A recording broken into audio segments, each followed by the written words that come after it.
E aí galera da Dura-Língua, aqui é o Fabrício Carraro de novo, e no vídeo de hoje a gente vai ver o que significa essa expressão at all, que ela é muito usada em inglês, mas vamos ver isso depois da vinheta.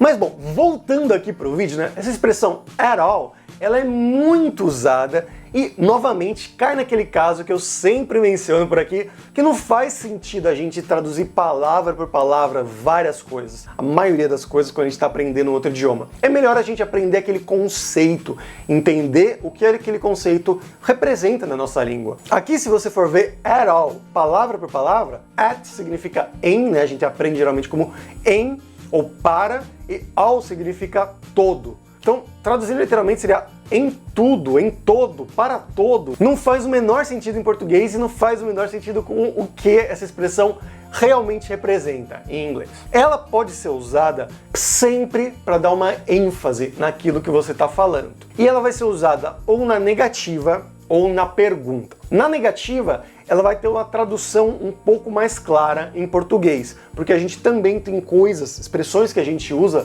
para dar uma ênfase na negação em português. Então, na negativa, ela vai significar algo como nem um pouco ou não mesmo. Esse at all, como not at all. O at, geralmente, você não vai pronunciar como um T, né? Ele se junta com o all, então ele vira meio que aquele R da palavra caro. Então, at all. Isso no inglês americano, é claro, em inglês britânico vai ser diferente. Então, vamos dar alguns exemplos aqui para vocês entenderem um pouco melhor. Primeiro exemplo. She wasn't interested at all. Ela não estava nem um pouco interessada. Então você está vendo aqui. Você poderia falar simplesmente she wasn't interested. Ela não estava interessada. Mas aqui você quer dar uma ênfase. Então ela não estava nem um pouco interessada. She wasn't interested at all. Ou mais um exemplo. I'm not scared at all. Eu não tô nem um pouco com medo, eu não tenho nem um pouco de medo, né? To be scared significa ter medo, estar com medo, né? Então a gente tem a negação, né? I'm not scared at all. Eu não tô com nem um pouco de medo, nem um pouco com medo, como você quiser traduzir isso daí. E também pode ser usada quando você está sendo educado com uma pessoa, né? Em uma praça de alimentação, por exemplo, uma cantina, né? A pessoa perguntando se ela pode se sentar ali e você responde, oh, not at all, go ahead. Nem um pouco, não me importo nem um pouco, isso não é nem um pouco um problema. Go ahead, vai em frente, né? Vai e se senta. Então, ela vai ser usada para dar essa ênfase na negação, que a gente geralmente vai traduzir em português como nem um pouco ou não mesmo, aí dependendo do contexto. Mas, como eu mencionei anteriormente, ela também pode ser usada em perguntas. E aí, ela é uma ênfase também, mas não tem bem uma tradução em português. E por isso, por causa dessa ênfase na pergunta, fica claro num contexto que se trata de uma coisa geralmente de insistência.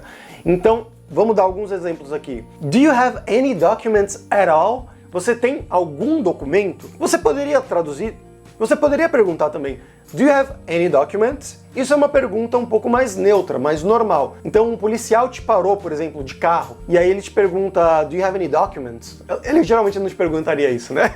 Mas ele poderia te perguntar, você tem algum documento? Se você fala, do you have any documents? É uma coisa de uma primeira pergunta, uma coisa mais neutra. Mas aí você fala, no, I don't have any, eu não tenho nenhum.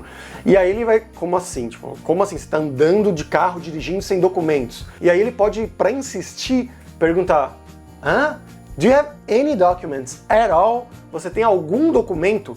Qualquer que seja esse documento? Então, tá vendo aqui que a gente não tem bem uma tradução para isso em português. Ele simplesmente vai ser um aumento na voz, né? Uma elevação na voz, e dá a entender que não é uma primeira pergunta, já é uma segunda, uma terceira pergunta, que indica uma insistência por parte da pessoa que está fazendo essa pergunta, essa ênfase. Um outro exemplo. Do you want to see me at all? Você quer me ver? Olha aqui como não tem realmente uma tradução em português, especialmente nessa frase. Essa frase só pode ser construída dentro de um contexto. Então, talvez, por exemplo, um amigo seu mora fora do país. Ele veio para sua cidade, vai ficar um mês na sua cidade.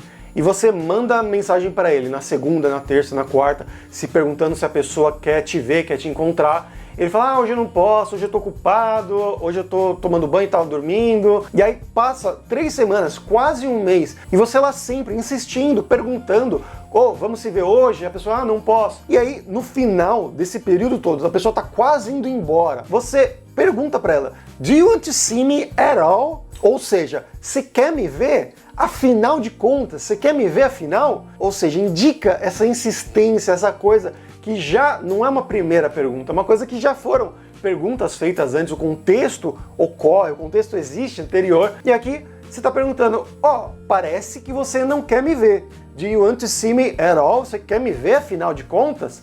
Então é essa a ideia que ele vai passar na pergunta, que a gente pode ver aqui que não tem uma tradução exata em português, mas vai indicar essa ênfase na pergunta e essa repetição, né? Essa coisa de insistência. Mas espero que você tenha aprendido algo novo aqui, galera. Se você aprendeu, dá aquele like, se inscreve no canal, que sempre ajuda muito. E até a próxima. Tchau, tchau!